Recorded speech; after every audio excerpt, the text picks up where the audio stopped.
সুপ্রিয়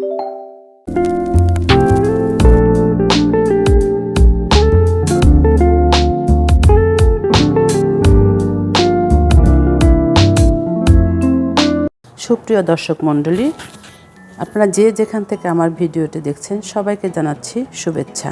আজ আমি রান্না করব বাসন্তী পোলাও। এর জন্য লাগবে আমাকে পোলার চাল। আজ আমি নিয়েছি সুগন্ধি চিনি গুঁড়ো চাল, মেজারমেন্ট কাপের 4 পট চাল নিয়েছি। এখানে আমি রাইস কুকারে যে মেজারমেন্ট কাপ থাকে সেটা থেকে মেপে নিয়েছি 4 পট চাল। চালটা আমি খুব সুন্দরভাবে ধুয়ে নেব। যতক্ষণ পর্যন্ত সাদা পানিটা বের না হয় ততক্ষণ পর্যন্ত আমি ধুয়ে নিলাম। 4-5 বার ধোয়ার পরে আমার কাছে মনে হয়েছে চালটা একদম পরিষ্কার হয়ে গেছে। চালটা আমি ধুয়ে ছেঁকে নিব, তার জন্য আমি একটা ছাঁকনিতে চালগুলো তুলে নিলাম। বাসন্তী পোলাওর ক্ষেত্রে চালটা একদম শুকিয়ে ঝরঝরা করতে হবে, সেজন্য আপনারা চাইলে ফ্যানের নিচেও রেখে দিতে পারেন। 8-10 মিনিট ফ্যানের নিচে রাখলে চালটা একদম ঝরঝরে হয়ে যাবে। আমার চাল যখন ঝরঝরে হয়ে গেছে তখন আমি একটি বাটিতে নিয়ে নিলাম। বাটিতেও সেম অবস্থায় রেখে দিলাম, ছড়িয়ে রেখে দিতে হবে। বাটিতে সুন্দরভাবে ছড়িয়ে নিলাম চালগুলো। এখন আমাকে বাসন্তী পোলাও রান্না করতে অবশ্যই ঘি লাগবে, তাই আমি নিয়ে নিয়েছি ভরা ভরা 2 টেবিল চামচ ঘি। ঘিটা আমি খুব সুন্দরভাবে গরম করে নিলাম। যখন খুব সুন্দরভাবে গরম হয়ে যাবে সেই পর্যায়ে আমি দিয়ে দেবো এটার ভিতরে 1 চা চামচ হলুদের গুঁড়ো।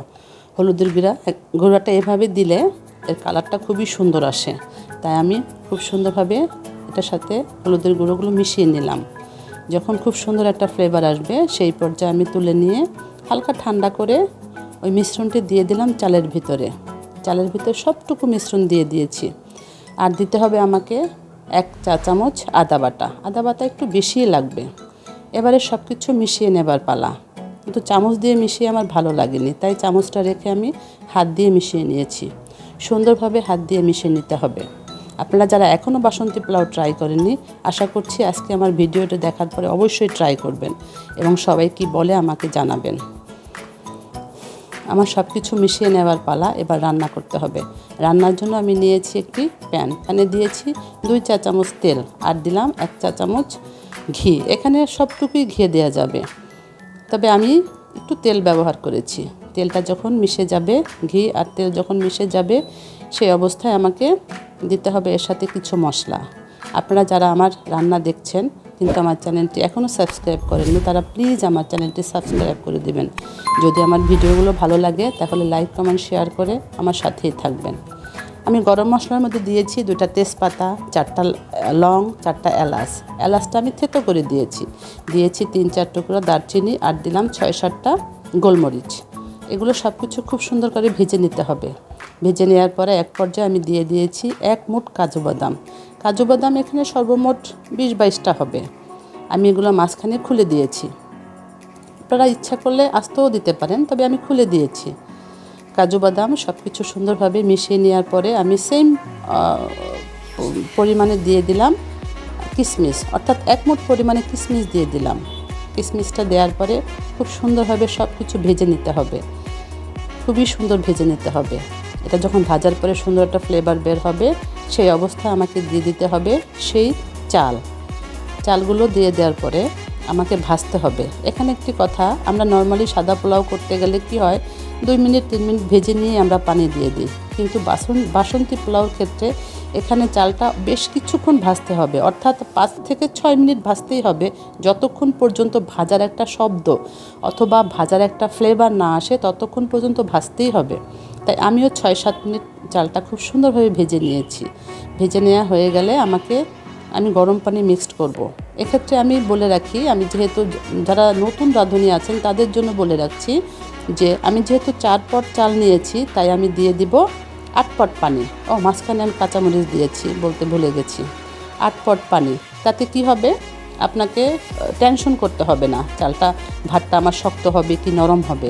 আর যারা পুরাতন তারা তো জানেনই, আমি নতুনদের জন্য শুধু বললাম। আমি 8 পট পানি দিয়ে দিয়েছি। এবার সব কিছু মিশিয়ে নিয়েছি। দিয়ে দিতে হবে স্বাদমতো লবণ, আর দিয়ে দিলাম ভরা ভরা 1 চামচ চিনি। চিনিটা এর টেস্ট ব্যালেন্স করবে। এটা পোলাওটা মিষ্টি হবে না, তবে চিনিটা দিতে হবে। বাসন্তী পোলাওতে চিনি দিতেই হবে।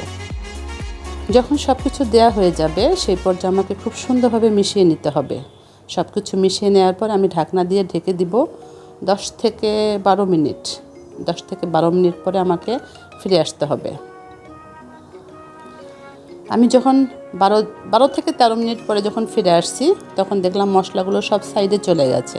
তখন আমি আবার মিশিয়ে সব কিছু এক জায়গায় করে দিলাম, মাঝখানে করে দিলাম। তো আমি আবার ঢেকে দিয়ে অপেক্ষা করলাম 7-8 মিনিট। 7-8 মিনিট পরে এসে দেখলাম যে আমার চালগুলো থেকে পানি শুকিয়ে গেছে। তখন আরেকবার নেড়ে চেড়ে আবার ঢেকে দিলাম।